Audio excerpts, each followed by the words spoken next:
Sudah nggak usah buka podcast, lebih baik main lagi tukang sulap di sini. Jangan-jangan kalian tuh kacung Zionis ya? Juga buat Deddy Corbuzier yang baru kemarin sore masuk Islam. Tanya dulu kalau mau ngundang soal mau bahas Palestina itu, tanya dulu. Kamu mau alaf? Jangan-jangan kamu sholat nggak pernah? Jangan-jangan Al-Quran nggak pernah kamu baca?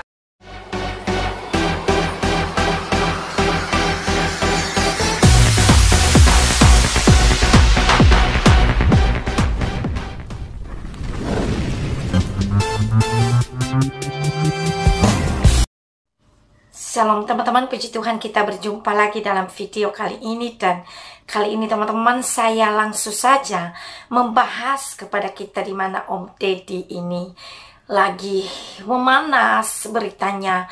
Dan banyak netizen dan juga tokoh-tokoh agama menanggapi hal ini. Dan bagaimana dia berkomentar dan juga mengatakan yaitu Elia masuk kamar orang. Dan ternyata teman-temanku, banyak juga netizen juga membongkar rahasia atau hal yang sebenarnya apa yang terjadi kepada Om Deddy dan yang sudah diperbuat sebelumnya. Ternyata teman-teman nih, apa yang dituduhkan, yang dikatakan dan yang diberitakan oleh Om Deddy ya mengenai Elia masuk kamar orang dan mengurus agama lain, ternyata Om Deddy sudah terlebih dahulu melakukannya. Dan lebih tepat lagi,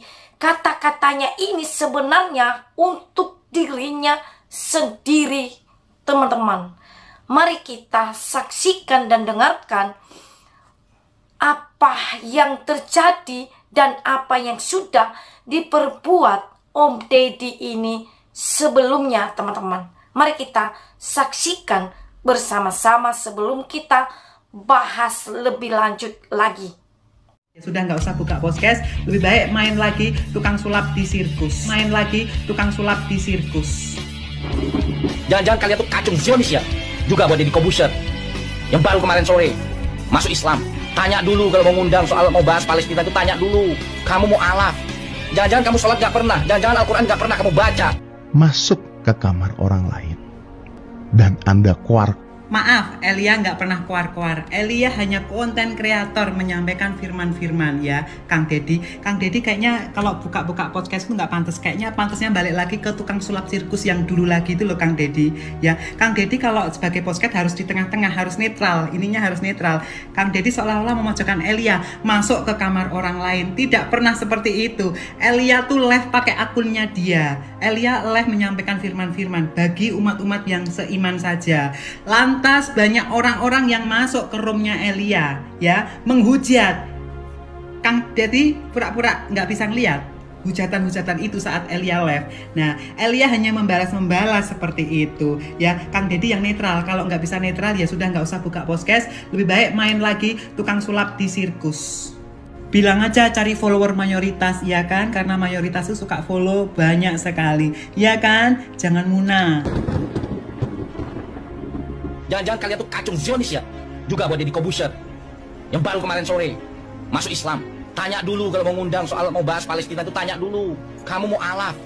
Jangan-jangan kamu sholat nggak pernah? Jangan-jangan Al-Quran nggak pernah kamu baca? Artinya kamu ngundang orang yang nggak bermutu dan nggak berkompeten soal Palestina. Jangan-jangan kalian tuh kacung Zionis ya? Bikin muak dan marah warga, rakyat Indonesia khususnya. Memalukan, memalukan. Minta maaf kamu Ar-Razi sama Deddy Corbuzier itu. Podcast Buya Ar-Razi bersama Deddy Corbuzier ini sangat melukai kaum muslimin sekalian. Bahkan mereka-mereka yang hari ini pro kepada Palestina. Masya Allah, tabarakallah. Di dalam podcast tersebut ada dua hal yang saya kutip. Yang pertama, ketika Om Deddy bertanya kepada Buya Ar-Razi, ini perang apa? Sebenarnya perang agama atau perang perebutan wilayah? Perebutan wilayah. Oke. Menurut saya. Ya, itu ada benarnya. Maka mereka berdua menjawab, ini perang perebutan wilayah. Bukankah Palestina hari ini merebutkan tanahnya? Bukankah Palestina itu mengambil haknya, mengambil tanahnya? Ketika Buya Ar-Razi berbicara tentang donasi, donasi ini ada yang tidak sampai kepada Palestina. Kita yang hari ini yang pro kepada Palestina. Bahkan kita mengeluarkan harta kita kepada Palestina. Bagaimana hati denyutan pada kaum muslimin yang hari ini di jalanan mengutip sumbangan. Pemuda-pemuda hari ini mengutip sumbangan. Para mahasiswa hari ini mengutip sumbangan. Para santri hari ini mengutip sumbangan.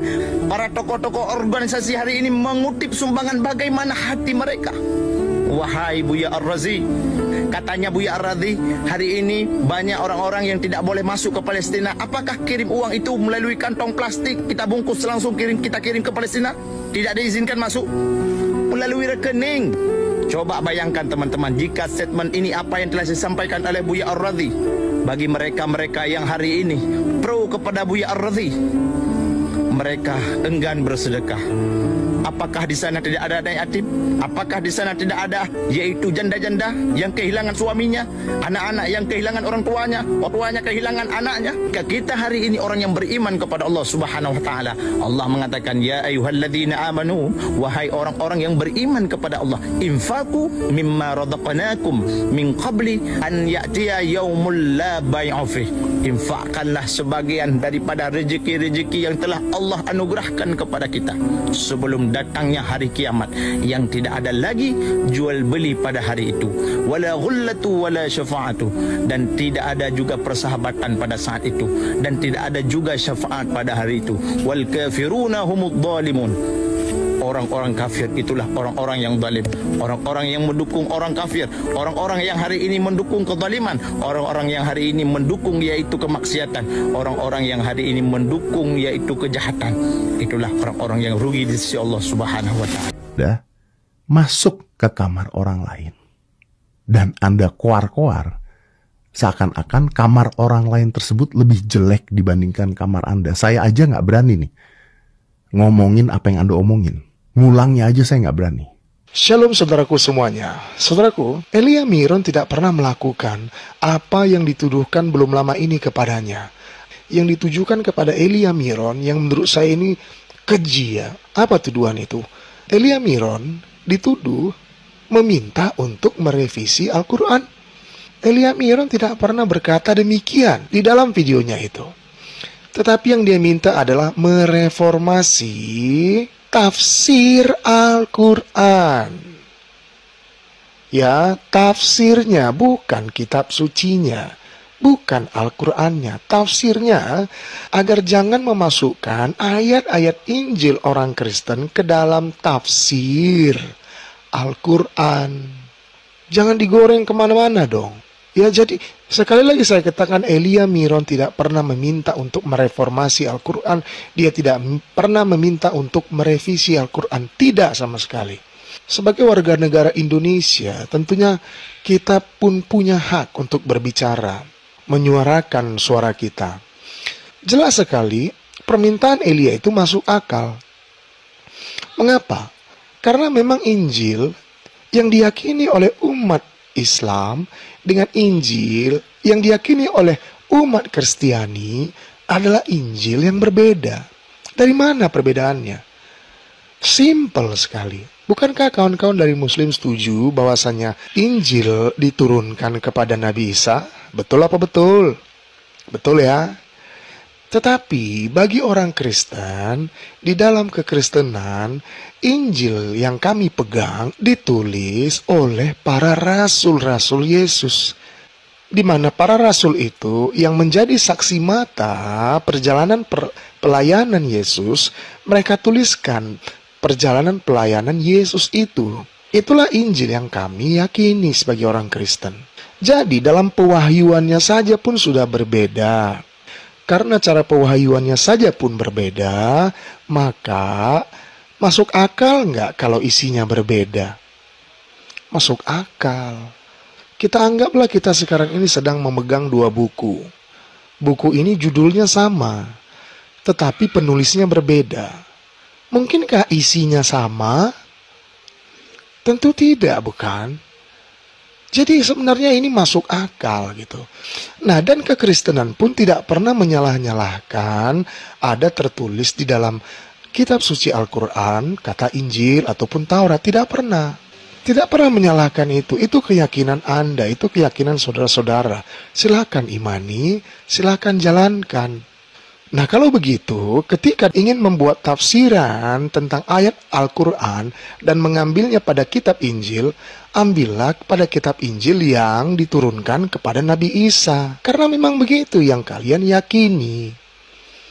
Kenapa mengambil ayat dari kitab suci Injil yang diyakini oleh orang-orang Kristen, di mana Injil yang diyakini oleh orang-orang Kristen adalah Injil yang ditulis oleh para rasul, bukan diwahyukan kepada Nabi Isa. Kami tidak mempercayai dan tidak meyakini itu.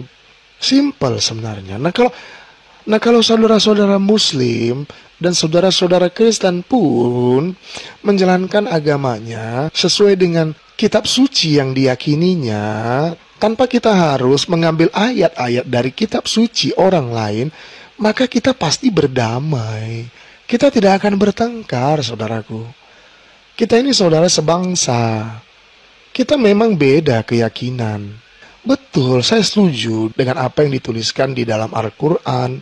Bahwasanya agamamu adalah agamamu, agamaku adalah agamaku. Itu sebenarnya tujuannya untuk ketentraman, untuk damai. Supaya kita ini damai, supaya rukun dan tertib. Gitu loh. Perlu kita ketahui teman-teman, ternyata Om Deddy sudah terlebih dulu masuk ke kamar orang sebelum dia mengkomentar dan menyinggung tentang Elia. Katanya masuk ke kamar orang dan mengurus dan membahas agama orang lain. Jadi kita sudah mendengarkan beberapa pernyataan dari cuplikan video ini tadi, bahkan dari seorang pendeta Gilbert juga mengatakan kalau ia adalah seorang mualaf dan dia juga sudah pernah bahas agama orang lain, teman-temanku, dan dia membahas yaitu tentang tanggal 25 Desember, yaitu tentang Natal agama orang Kristen, teman-teman. Jadi itulah juga pernyataan dari seorang hamba Tuhan atau pendeta Gilbert, dan ternyata Om Deddy ini adalah seorang mualaf, teman-teman. Jadi sekarang perkataannya Om Deddy terhadap yaitu apologen, yaitu hambanya Elia, seharusnya itu untuk dirinya sendiri terlebih dahulu, teman-temannya. Seharusnya itu diperhadapkan terhadap dirinya sendiri, ya. Dia sendiri yang terlebih dahulu masuk ke kamar orang lain, dan dia sendiri yang sudah juga mengurus-ngurus agama orang lain. Jadi kalau dia berkata-kata agamamu agamamu dan agamaku adalah agamaku, seharusnya itu untuk dirinya sendiri terlebih dahulu. Kalau kita lihat bukti-bukti dari video ini tadi, beberapa warga atau netizen komentar dan menyampaikan argumen atau komentar-komentar mereka. Bahkan ada juga umat muslim tadi juga menyampaikan yaitu komentarnya terhadap Om Deddy Corbuzier ini, teman-temannya. Dan kita sudah melihat dan mendengarkan dengan jelas hal itu. Bagaimana tadi yaitu dari umat muslim itu sendiri juga dia kecewa kepada Om Deddy. Dan itulah yang terjadi, teman-teman. Mari kita tetap semangat dan mari kita juga berhati-hati dalam omongan kita, ya. Sama seperti ini, ya. Seharusnya Om Deddy ini cek dulu baru dia berkata-kata. Jadi seperti inilah yang terjadi sebenarnya. Jadi ternyata dia juga sudah salah masuk kamar dan juga sudah mengurus agama orang lain, teman-temannya. Jadi inilah yang saya bisa sampaikan dan saya bisa bagikan dalam video kali ini. Jadi mari juga teman-teman berikan masukan kalian dalam hal ini dan berikan pendapat kalian. Mari komen di bawah kolom video ini apa pendapat kalian dalam hal ini dan masukan dari kalian. Tuhan Yesus memberkati kita. Sampai jumpa di video yang berikutnya. Amin.